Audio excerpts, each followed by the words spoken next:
संगीत की ध्वनि में लिपटी प्रकृति की गूंज। औरों की चाहतों को अनदेखा कर आज हम अपनी खुद की दुनिया में कदम रखते हैं।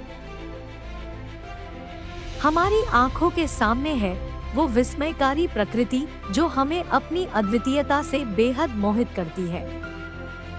इसकी हर चीज बेहद खूबसूरत है, बारिश की बूंदों से लेकर रंग बिरंगे पंखों वाले पक्षियों तक। इसकी रंगीनियों में डूबकर हम अपने आसपास की दुनिया को भूल जाते हैं। विश्राम करने के लिए क्या बेहतर हो सकता है एक शांत और सुंदर प्राकृतिक दृश्य से।